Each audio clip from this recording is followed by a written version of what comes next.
অন্তর্বর্তী সরকারের সময়ে ৫৩ বছরের বিজয় দিবস পালন করছে বাংলাদেশ। আওয়ামী লীগকে বিদায় করে যারা বর্তমান সরকার এনেছে তারা নতুন রাজনৈতিক ব্যবস্থা বা বন্দোবস্তর আগেই গণতান্ত্রিক সরকারের পথে হাঁটতে নারাজ। অন্যদিকে কবে নির্বাচন হবে তার একটা মোটামুটিভাবে গাইডলাইন বা সময়রেখা দিয়েছেন অন্তর্বর্তীকালীন সরকারের প্রধান উপদেষ্টা।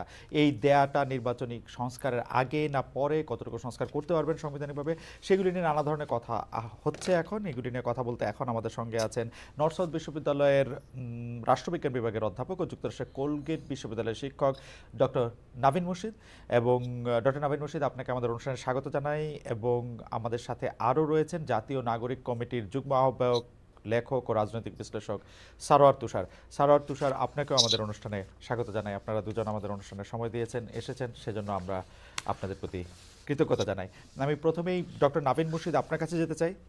ডক্টর নাভিন মুর্শিদকে আমি আশা করছি যে ডক্টর নাভিন মুর্শিদ আমাকে শুনতে পাচ্ছেন। জি, শুনতে পাচ্ছি। ইয়া ডক্টর মুর্শিদ, আমরা এবছরের বিজয় দিবস উদযাপন আপনি নিশ্চয়ই খেয়াল করেছেন যে বিবিসি বাংলা একটা শিরোনাম করেছে এরকম যে বিজয় দিবস পালনে পরিবর্তিত রাজনীতির ছাপ। সেই পরিবর্তিত রাজনীতির ছাপ বলতে বোঝানো হয়েছে যে ৭৫ পরবর্তী ২১ বছর যেভাবে মুক্তিযুদ্ধ দিবসগুলি চর্চা হয়েছে, যেভাবে ২১ বছর ইতিহাস পঠিত হয়েছে, সেই অবস্থার কোনো লক্ষণ এবার দেখছেন কিনা? অর্থাৎ বিজয় দিবস থেকে বঙ্গবন্ধু শেখ মুজিবুর রহমানকে ম্যানেজ করা হয়েছে, প্রবাসী সরকার, জয় বাংলা বর্জন করা হয়েছে, মুক্তিযুদ্ধের উপস্থিতি কম দেখা গেছে। আপনার কাছে কি মনে হয়? আপনার টেকটা একটু শুনতে চাই। আমার কাছে প্রথমত আমাকে এখানে ডাকবার জন্য অনেক ধন্যবাদ। আমি বিজয় দিবসের শুভেচ্ছা সবাইকে।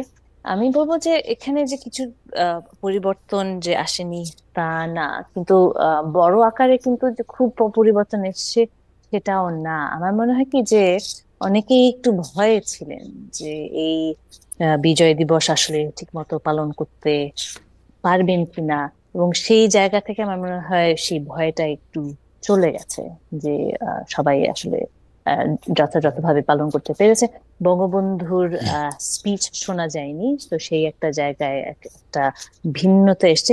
কিন্তু এটাও আমাদের মনে রাখতে হবে যে এই ভিন্নতা তো আসলে যে একেবারে আহ, পরিবর্তন সেটা ঠিক না।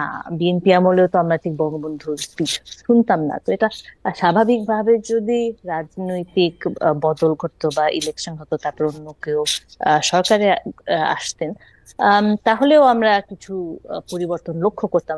আমি বলবো যে যে ধরনের পরিবর্তনগুলো আমরা দেখেছি সেটা খানিকটা সেরকম। কিন্তু এখানে আবার কিছু আম, পরিবর্তনের জায়গা থেকে যেটা আমি বলবো খুব ইন্টারেস্টিং, সেই সময় ভালো মন্দ দিকে না যায়, কারণ এটা এগুলো বুঝতে একটু সময় লাগে যে এটা কি ভালো হলো না খারাপ হলো, এটা তো একটু সময় নিয়ে ভাববার বিষয়। কিন্তু যেটা আমার ইন্টারেস্টিং মনে হয়েছে যে যে এতগুলো কনসার্ট হয়েছে চারিদিকে, চারিদিকেই কনসার্ট, যেখানেই যাই সেখানেই কনসার্ট। এবং প্রথমবারের মতো ওই যে আর্টসেল নাকি শিল্পকলায় গাইড, এটা তো আমরা আগে কখনো আসলে দেখিনি। যে এই যে বিভিন্ন জায়গাগুলো, যেগুলো পাবলিক স্পেস, যেখানে আমরা শুধু এক ধরনের সাংস্কৃতিক চর্চা দেখে অভ্যস্ত, সেখানে যে নানান ধরনের সাংস্কৃতিক চর্চা হচ্ছে এবং তার মধ্যে ব্যান্ড সঙ্গীত যোগ দিয়েছে, সেটা আমার আসলে ভালোই লেগেছে। কারণ আমরা অনেক সময় এক ধরনের বিভাজন তৈরি করি যে একটা ট্রেডিশন ভার্সেস মডার্ন। ট্রেডিশনালি আমরা গান গাইবো যেগুলো যেগুলো ধরেন রবীন্দ্রসঙ্গীত, নজরুল গীতি, এরকম ধরনের গান, বা মানে গাম্ভীর্য সহকারে যেসব গান গাওয়া হয় সেগুলো একটা ট্রেডিশনাল কায়দায়। হুম। এবং সেই জায়গাগুলোতে অনেক সময় দেখা যায় যে এই ব্যান্ড সঙ্গীত ইত্যাদি তাদেরকে ঠিক নেওয়া হয় না। যে এখন যে তাদের জন্য স্পেস আছে সেটা আসলে খুব আহ গুরুত্বপূর্ণ, কারণ তারাও তো আসলে বাংলা ভাষার না, চর্চায়। কিন্তু কিন্তু ব্যান্ড সঙ্গীত নিয়ে আওয়ামী লীগ বা আওয়ামী লীগের কি বলে জানি, মানে আওয়ামী লীগের পৃষ্ঠপোষকতায় সরাসরিভাবে প্রায় প্রতিটা ব্যান্ডকে নিয়ে বা জনপ্রিয় শিল্পীদের নিয়ে ওরা গান গেয়েছে না। জয় বাংলা কনসার্ট করেছে, এই করেছে, সেই করেছে, অনেক সময় তো করেছে। হ্যাঁ, কিন্তু ওরা কি করেছে, জয় বাংলা কনসার্ট করেছে, জি। কিন্তু ওটাকে আলাদা ভাবে একটা আলাদা স্পেস হিসেবে করেছে যে এখন আমরা কনসার্ট দেখবো, কনসার্ট ওকে। দেখতে জয় বাংলা কনসার্ট। হ্যাঁ, ওকে। এটা এরকম একটা আহ সম্প্রীতিমূলক ভাবে করেনি। হ্যাঁ, ওকে। যে এই এইটা আপনি পার্থক্য সবগুলোই দেখছেন। যে আমাদের একটা আমাদের সাংস্কৃতিক চর্চার একটা অংশ সেভাবে হয়নি, যে আমাদের ট্রেডিশন এখানে, এবং এই যে আমরা কিছু স্পেস দিচ্ছি নতুনদের, তরুণদের, তোমরা একটু খেলাধুলা করো টাইপের কায়দায় তাদেরকে, ওই যে তোমরা ক্রিকেটও খেলতে পারো, এখানে ব্যান্ড সঙ্গীতও গাইতে পারো, সেখানে যে তাদেরকে যে সেই সিরিয়াস ভাবে করতে দেওয়া হচ্ছে বা তাকে সেটাকে যে সিরিয়াস ভাবে নেওয়া হচ্ছে সেটাও ঠিক না। তো এখন আমি বলবো যে এই একটা পরিবর্তন এসেছে, যেখানে আরেকটু ডেমোক্রেটিক জায়গায় থেকে আমরা সাংস্কৃতিক চর্চাটা দেখতে পারি। তো এটা এই বিজয় দিবসে আমার কাছে লক্ষণীয় হিসেবে আমার এই জিনিসটা মনে হয়েছে যে ভিন্ন। এখন রাজনৈতিক জায়গা থেকে, যে আপনি ঠিকই বলেছেন যে বঙ্গবন্ধুর স্পিচ ছিল না, জয় বাংলা, বাংলার জয় গান আমরা চারিদিকে শুনিনি, একাত্তরের গান কি শুনেছি, আমি যেমন আমি বিভিন্ন জায়গায় গেছি, একাত্তরের গান চলছিল মেগাফোনে, সেটা সেটা সেটা হয়েছে। তো সেই জায়গা থেকে আমি বলবো যে খুব একটা যে ডিফারেন্ট সেটা না, রাস্তাঘাটের আমেজের দিক থেকে। ডক্টর মুর্শিদ, রাষ্ট্রবিজ্ঞান হিসেবে আমি যে বিষয়টা জানতে চাইতেছি যে এক সময় আওয়ামী লীগের বিরুদ্ধে বা সবসময় আওয়ামী লীগের বিরুদ্ধে একটা অভিযোগ করা হয় যে মুক্তিযুদ্ধ, বঙ্গবন্ধু, জয় বাংলা, 1971 এগুলিকে আওয়ামী লীগ তার নিজস্ব সম্পত্তি বানিয়ে ফেলে।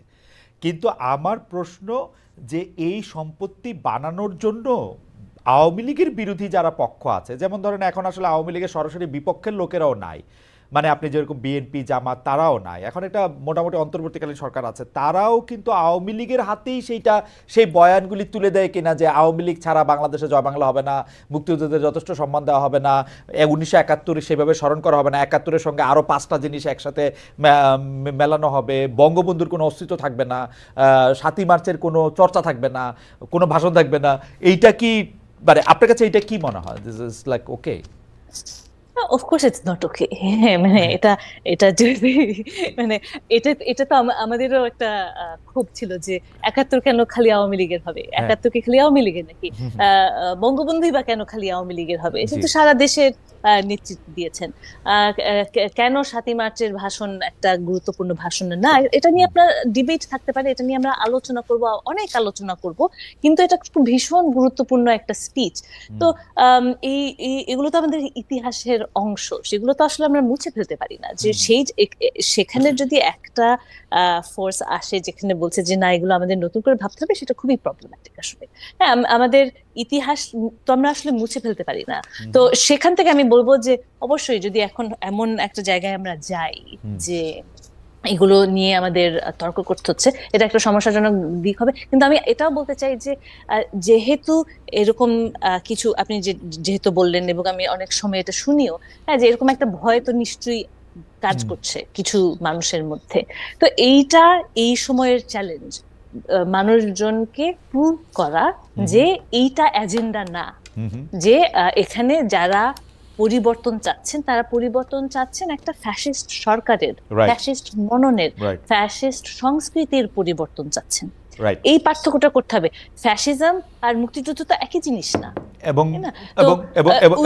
এবং শেখ হাসিনার ফ্যাসিস্ট সরকার কিছুতেই মুক্তিযুদ্ধের ধারে কাছে সরকারও ছিল না চেতনার, মানে তারা এটা বললেই হবে না, তারা এটা বললেই হবে না। আমার মনে রাখতে হবে যে অগাস্টের 3 তারিখে আমি যখন শহীদ মিনারে যাই, আমি আমি নিজের কানে শুনেছি ছাত্রছাত্রীরা শহীদ মিনারে বঙ্গবন্ধুর স্পিচই দিচ্ছে, আমাদের দাবায় রাখতে পারবা না, মানে এগুলো বলছে। হ্যাঁ, যে চিৎকার করে করে বলছে, বঙ্গবন্ধুর স্পিচ থেকেই কিন্তু বলছে। হ্যাঁ, তো সেখান থেকেও কিন্তু তারা একটা ইন্সপিরেশন জোগাড় করে জগিয়ে তারা এই ভাষণ থেকে কোট করছে।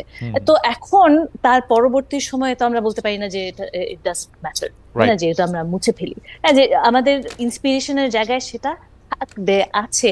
এখন এটাকে আসলে পলিটিসাইজ করাটা আমাদের জন্য খুবই প্রবলেম্যাটিক একটা জিনিস আমি মনে করি। যে আমাদের 53 বছর হয়ে গেছে, এখনো আমরা 71 নিয়ে আমাদেরকে কেন চিন্তা করতে হবে? 71 যে মুছে ফেলতে হবে, মুছে ফেলার প্রশ্নই উঠে না। এটা আমাদের মানে আমাদের নিজেদের, মানে ব্যক্তিগতভাবে আমাদের জন্ম যেভাবে আমরা মুছে ফেলতে পারি না, তখন দেশের জন্ম আমরা মুছে ফেলতে পারি না।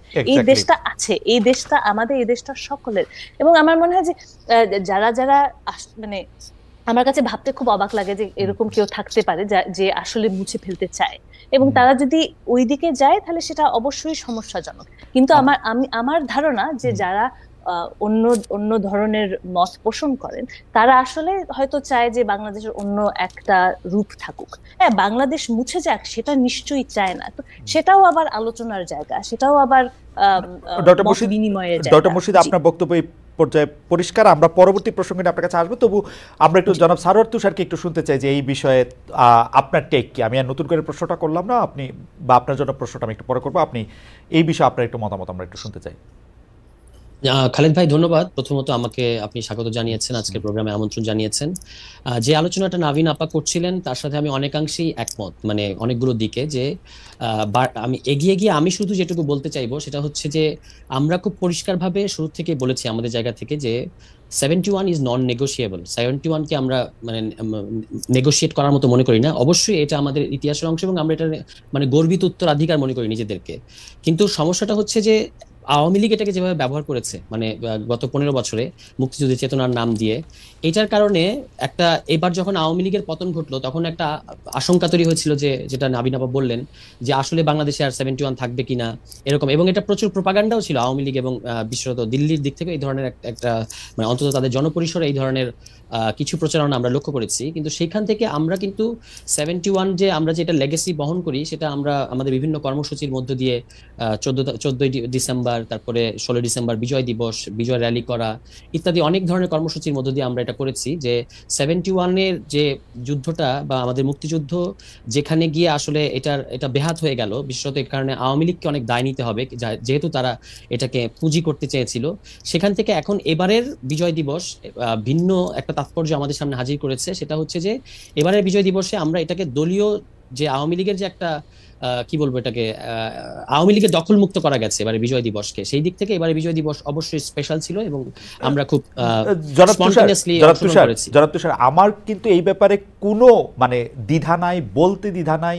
আমার আগে বলতেও দ্বিধা ছিল না, 15 বছর আগে বলতে দ্বিধা ছিল না, 15 বছর ধরে বলতে দ্বিধা ছিল না যে আওয়ামী লীগ 71 সালকে ব্যবহার করছে। তা আওয়ামী লীগ 71 সালকে ব্যবহার করেছে, এখন আওয়ামী লীগ মুক্ত আমরা একটা 71 সাল চাই, বিজয়ের চেতনাটা চাই, স্বাধীনতার চেতনা চাই, যা থেকে আওয়ামী লীগ বহু গুণ দূরে ছিল। মানে শেখ হাসিনার প্রতিটি কাজ আমি দেখা দিতে পারবো যে স্বাধীনতার বিপক্ষে ছিল। কিন্তু তাই বলে তো 71 যখন আমি বিজয় দিবস পালন করব তখন বঙ্গবন্ধুকে আমি আলাদা করে ফেলবো, আরও 5 জনের সাথে একসাথে করে ফেলবো, জয় বাংলাকে আমার বাদ দিতে হবে ঘোষণা দিয়ে, তারপরে হচ্ছে যে মুক্তিযোদ্ধাদেরকে আমরা ওই সম্মান আর দিব না। মানে আওয়ামী লীগের বয়ানটাই কি আমরা আসলে প্রতিষ্ঠিত করতেছি না? যারা আওয়ামী লীগের বিপক্ষে তারা এগুলির বিপক্ষে। না না, একেবারেই না, একেবারেই এরকম কোন সিদ্ধান্তে আসাটা ভুল হবে বলে আমি মনে করি। যেটা ঘটেছে যে মানে 7 মার্চকে তো কেউ অস্বীকার করে নাই, কিংবা কেউ তো বলে নাই যে জয় বাংলা যে আমাদের ইতিহাসের অংশ এটা কেউ অস্বীকার করছে না। কিন্তু এই জিনিসগুলোকে আওয়ামী লীগ এমন ভাবে দলীয়করণ করেছিল সেটা নিয়ে জনগণের মধ্যে একটা অস্বস্তি আছে, এটা তো আপনি স্বীকার করবেন নিশ্চয়ই। সেই অস্বস্তির কারণ থেকে এবার যে সমস্ত স্বর, যে ইতিহাসের যে সমস্ত দিক বা যে সমস্ত ব্যক্তিত্বরা আমাদের ঐতিহাসিক যে চরিত্ররা বাদ পড়েছিল, আওয়ামী লীগ যাদেরকে বাদ দিয়েছিল, তারা এবার সামনে চলে এসেছে এবং এই ঘটনাগুলো স্বতঃস্ফূর্ত ভাবেই ঘটছে। আর মুক্তিযোদ্ধাদেরকে অবমূল্যায়ন করা হচ্ছে এরকম আমার তো চোখে পড়ে নাই। বরং এবার ভুয়া মুক্তিযোদ্ধা যারা তারা চিহ্নিত হচ্ছে, মানে তাদেরকে চিহ্নিত করা হচ্ছে, আলাদা করা হচ্ছে। কিন্তু মুক্তিযোদ্ধারা তো অবশ্যই আমরা তো তাদের নিয়ে গর্বিত।